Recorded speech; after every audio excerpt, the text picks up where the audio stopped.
Okay. Book 24 in the FBI series. And there are no more Brits. We're just down to the FBI. And there's only 3 more after this, and then the series is finished. I sort of kind of hoped she would have went for 30, but she called it quits at 27.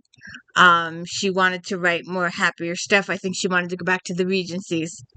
If you haven't read Catherine Coulter's Sherlock series, it's a good series to read. And then she got stuck on that Grayson thing for a really long time. In fact, I still think she's stuck on that Grayson thing. And that was a side. It was like a spin-off, but it went to ghosts and stuff like that. But anyways, so we've got Deadlock here. And Sherlock has recovered from her amnesia, and she's the last book she had gotten hit over the head and been in a car accident. That was it. She was in a car accident. So she's gotten all her memory back. So she's back to herself. And we have 2 cases here. That are totally separate. And it always drives me nuts. Okay. There we go.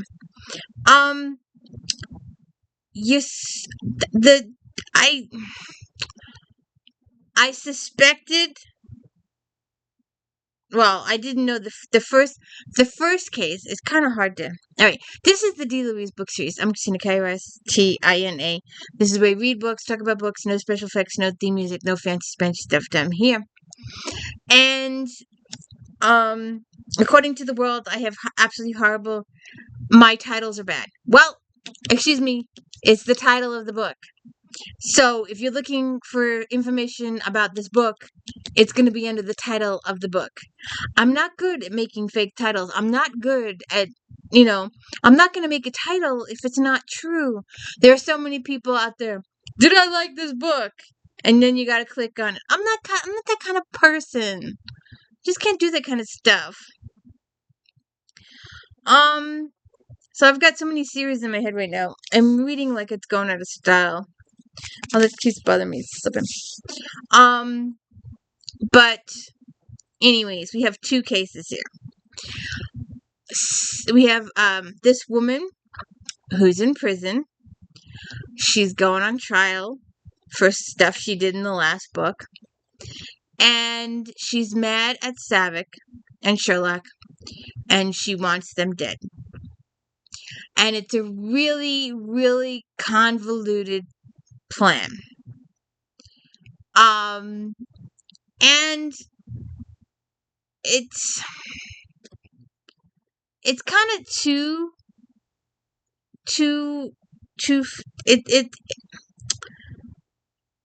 I think the inspiration, this woman is in prison, and her inspiration is revenge on Sherlock and Savich.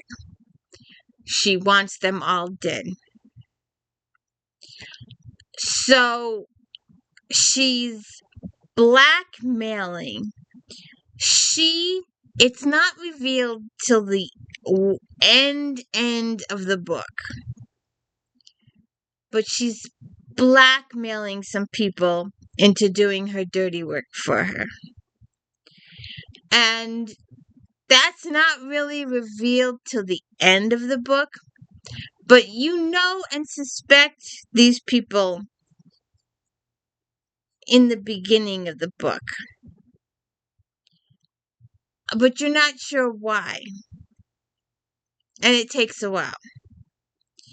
One of my authors, if you sit down to lunch and you sit and have a conversation at lunch, that's on stage. But if you're told Mary and Joe went to lunch last week, blah blah blah, then that's off stage. The killer spends both one killer, 2 killers. It's trying to figure out how to talk about this without giving too much away. Because, alright, someone is sending a puzzle to Savich. And it's a puzzle that's been divided into 3 pieces, 3 parts. Like, let's say, I don't know, let's say it's 30 pieces. So the first week they get 10 pieces. And then the second week they get another 10 pieces. And then the final week they get the last 10 pieces. So they get all the pieces. So they're not sure why they're getting this puzzle. And they don't know where the puzzle is. And then one of their interns from another department is walking by. And I think they got the second box by this point. This was the second box. And she comes in and she goes, "Oh, that's my hometown." And everybody's like, "Are you sure?" And she's like, "Yeah, that's so-and-so, blah, blah, blah, blah, blah. That's this, blah, blah, blah, blah, blah." She recognizes the place. So they don't have the bottom half of it yet. But she knows for an absolute fact with the top 2 pieces. So Savich sends her to her hometown. No one knows she's an FBI there, but they do know that she is a lawyer. So she goes in. She doesn't tell anybody who she is, well, except for old friends. And old friends, she tells she's a lawyer. But they know her from way back. They don't know that she's in the FBI. And she hasn't posted anything on her social media, none of that stuff. So she's good to go undercover. And she's there like a day and a half. And someone attacks her, takes all her stuff. And she's trying to figure out how the killer knew who she was in less than 48 hours. So she ends up working with the police chief to try and figure out what's going on here. And they talk to the owner of the bed and breakfast. She's got a nice little bed and breakfast, and and they ask her, did you go into my room? She goes, "Well, I always go into the rooms to change towels, stuff like that. But no, I don't touch your stuff. I don't look at your stuff." And they're like, "And I have a cleaning lady. And she never, they just go in to clean. They don't touch anything." And, they talk to this woman on and off. And they finally decide, well, how did her husband really die? How did she become a widow? And they start investigating that.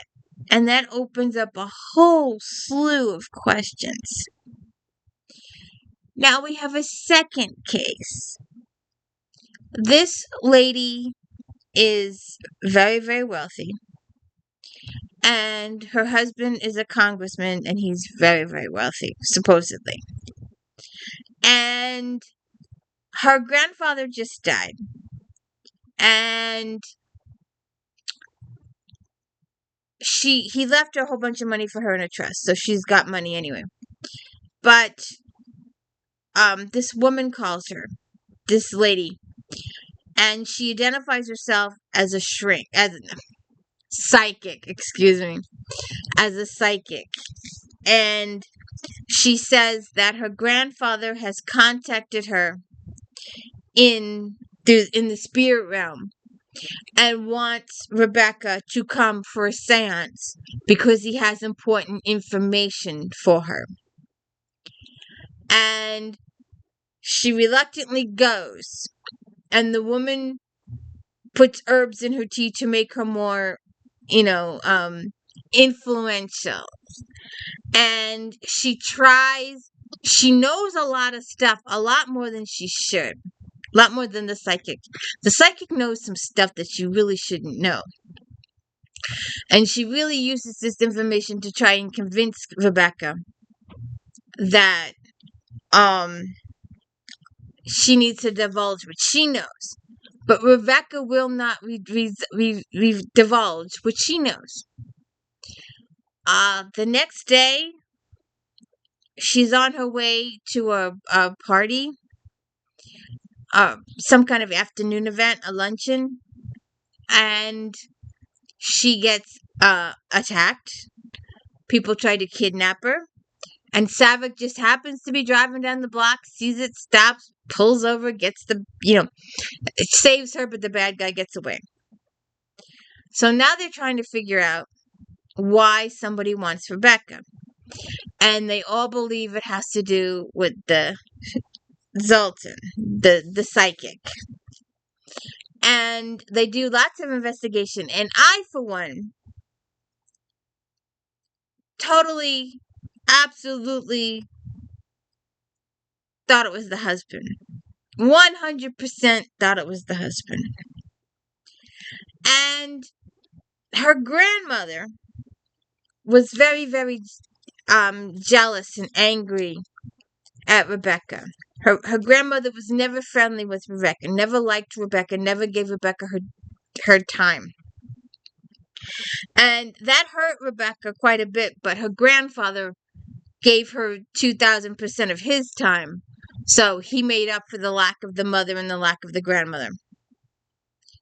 The real situation is revealed in like the final chapter, so I'll leave that up to you. But it's like, good grief, what? It's so convoluted, but you could probably see it coming, or something sort of similar. You start imagining your own scenarios halfway through the book, and Pippa and Wild get a little friendly. Nothing, just conversations. Nothing much there. So maybe in the next book we'll see. But those are your two cases. The person sending the puzzle pieces to Savik and Sherlock. And when the final puzzle pieces come and the guy's leaning out of the hotel and it's on fire, and that immediately thereafter someone puts a can of gasoline in Sherlock's house and lights it on fire. But fortunately, due to Griffin Hammersmith coming to see them because he had this feeling, only the kitchen was destroyed. So the rest of the house is good, except for smoke damage. So something is going on there. Something with the puzzle pieces and them wanting Savik dead. And Savik keeps going back to this Marissa lady. And he talks to her a few times. And he's trying to figure out how she's doing all this stuff from inside prison.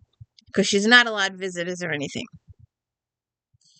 And we spend some time with Rebecca and her situation. And we go back and forth.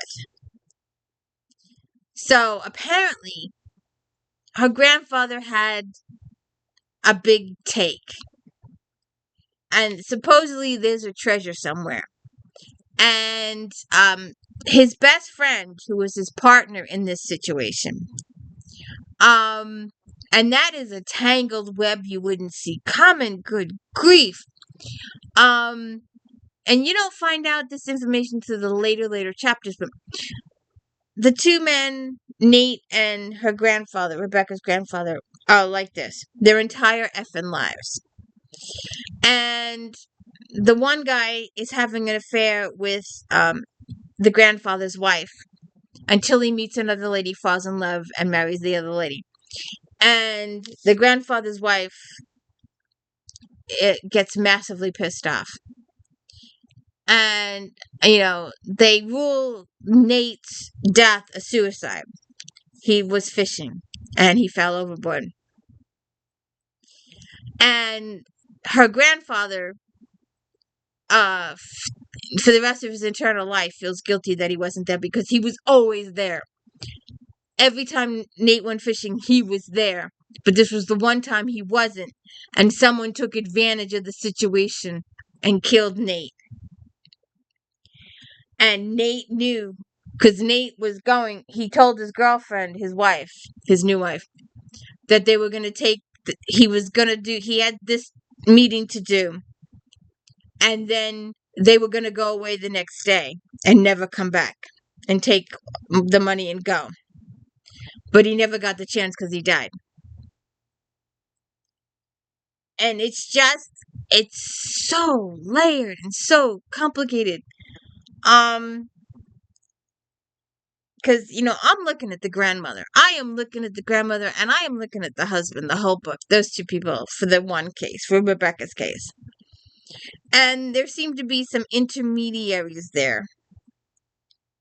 And then, of course, the case with the Pippa's hometown.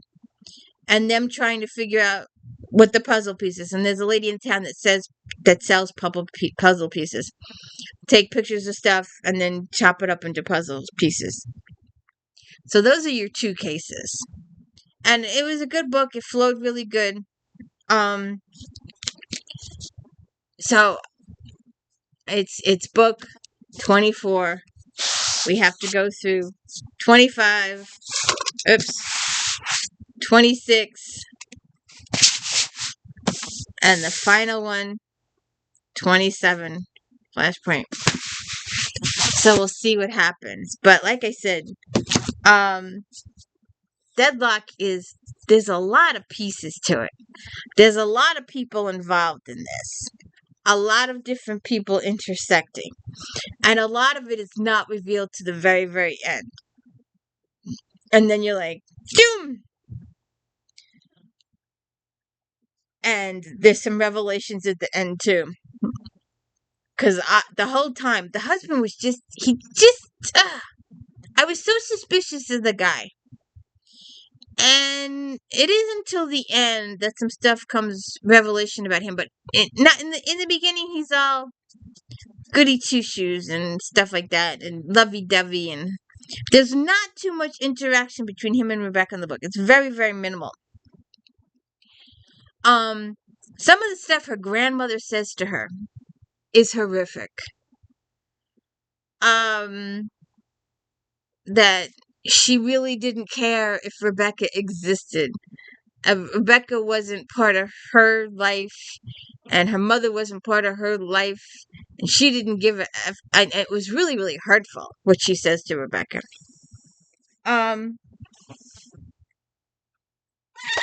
Somebody came and said hi. So how are you? So we'll see what happens. But it is a very interesting case, the two cases, and the reveal is pretty much a hidden thing till the end. You really don't know who the murderer is, although you suspect quite a few different people, but it's layered. It was A did to B, then B to C, and C did to, and it's like that. It's multi-layered. So you'll have to read the book to get the fix on all those people involved, because the two cases are like so layered. There's so many people involved. Person A, but you have to find out who the head person is. But we know the minions early on, but we don't know the big guy or the big female. Or actually, I'm not even sure. I would say there were 3-4 people at the top of the chain here, but you'll have to see what happens in the book. I don't even know if I explained that right, but we have the two cases. Pippa's investigating with the puzzle pieces and why the person is sending them. And there's about 4 or 5 people involved in that case. And then we have the psychic case. They're trying to find whatever big treasure her grandfather had and find out its location.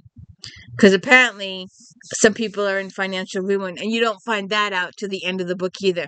And that's when look who did it. Look who did it. This person did it. You don't see the bells and whistles till the end of the book. And I guess, that's the key to keep you in suspense till the end of the book. The big reveal. And then I'm like, oh, it was this person. The whole time I thought it was this person. And then there's a sneaky little extra piece at the end. I'm like, oh, okay, now you pull this out of your rabbit's hat. Because I was waiting, and when it didn't happen, I'm like, oh, all right. And then this other piece comes out, and I'm like, oh, there you go. I knew it. But you have to wait till the very, very end of the book to get that I knew it situation. Have a good one.